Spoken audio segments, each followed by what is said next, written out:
Hello,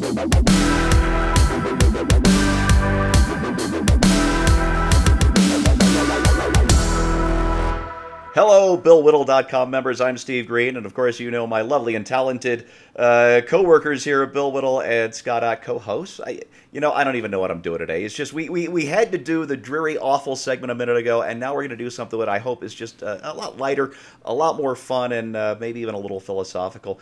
Gents, my friend Sarah Hoyt, the science fiction author, she just did this great two-part interview with Jeff Greason. And Bill, I know you know who he is. He's one of the founders of X-Corp, which did some pioneering work in reusable rockets in the first decade of this century. And he left X-Corp, I think, just in the last couple of years, and founded a new company doing the same kind of stuff called Agile Aero. And Sarah and Jeff had this great conversation about why we should leave this rock, why we should get off of this planet. And I pulled a couple of quotes that from this interview that really meant something to me. I want to throw these out there. I think I'm going to give the first one to Scott. Sarah asked, why should we want to leave the Earth? And he said, well, raising the standard of living of everyone on the planet to first world levels is going to require something like 30% increase in the energy use of human civilization, and space is about the only place to get that. Now, that's a nice practical reason for leaving the planet, Scott. But is that what gets your space juices flowing? No. I mean, there are all sorts of, it's kind of one of those things where they say, the space program has produced many valuable benefits, like the development of, Tang. Tang is where I was going to go to Tang, too. So, it's like, who hasn't... Nobody drinks anymore or has ever heard of. Who hasn't enjoyed the great benefit of Pillsbury Space Food Sticks? But, just that is not the argument for why humans go to space. I mean, we go places because we can. We go places because we dream. We go places because there are places we haven't seen. Along the way, we find gold and frankincense and myrrh and whatever else. These things happen as part of the process. We develop these capabilities in order to try to achieve our trajectory to the stars. I mean, yeah, that innate need to go. I mean, it's the reason why we go to space is because it's out there. Yeah, that's all I need. So show's over. No, later in the interview, Jeff gets a little more like Scott. Bill, what he said to Sarah was, what motivates me is not so much the threat to human civilization, asteroid strike or the sun going supernova or anything like that, but to the kind of civilization I want to live in. This is Jeff speaking. And he says, that's one that values human beings and human freedom. It is common for people to treat those conditions as if that was the normal condition of humanity, when very obviously it is not now the norm everywhere on the planet, and as recently as a few centuries ago was not the norm anywhere on the planet, and that, of course, we can still find that out there. Well, first of all, thanks to the generosity of Jeff Greason and the other people at X-Corp that we were able to take this picture, which I think is from 2012. It's the favorite picture of me of all time, by far, and it's because of the expression on my face. I'm climbing into the simulator for their not the simulator, rather the mock-up hull for their Lynx vehicle, and that smile is absolutely genuine. So yeah. I'm coming from this kind of place. It was a real spacesuit, real pressurized spacesuit.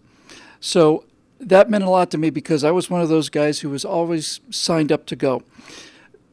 I have had some thoughts about things lately that surprised me quite a bit. Maybe it's just getting older. But I think about a trip to Mars or Jupiter, or what I wrote a screenplay about, or the moon or whatever. And going on a trip, like a trip to the moon, a 7-day round trip to the moon, or living on the moon for a couple months or so, or maybe even a year, is probably tolerable. But folks, one thing I learned from the guys at X-Corp who are rocket engineers is how hard it is to send things someplace, because you have to put the fuel on board to get it there, and you have to put the fuel on board to stop it, which means that everything comes down to weight, everything. And that means small. And what that means is that for the foreseeable future, space exploration is going to be like living your life inside a 737. Just think about that for a minute. Every one of the big space operas that we see, there's always, these giant spaceships with these huge vaulted things. I guess if you've got unlimited energy and a reactionless drive, that's one thing. But it's not going to be that way. Your bathroom's going to be the size of the bathroom in a 737, and your total living space will be the size of a 737 if you're lucky. Maybe it's just first class. For how long? For how long? So, look, as somebody who has signed up to go, everything in my entire office, there's Dave Bowman back there, right there. So I get it. But I think the thing that I have come to realize is that there is something awfully good about coming home and being able to retire out in a farm in Montana. I think I would go just about anywhere and do anything for that. But the idea of living my entire life in my future and committing children to live in a 737 for the foreseeable future, these are thoughts that I haven't had before. They disturb me because they make me feel like a weakling and a coward.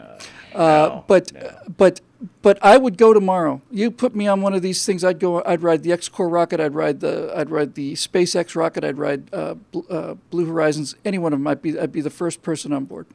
Steve, can I throw in something? Please. Because one of the things that I hear from time to time, and we discussed this in our members only backstage, is this need to get off the planet because we've screwed the planet up so badly that we need a refuge.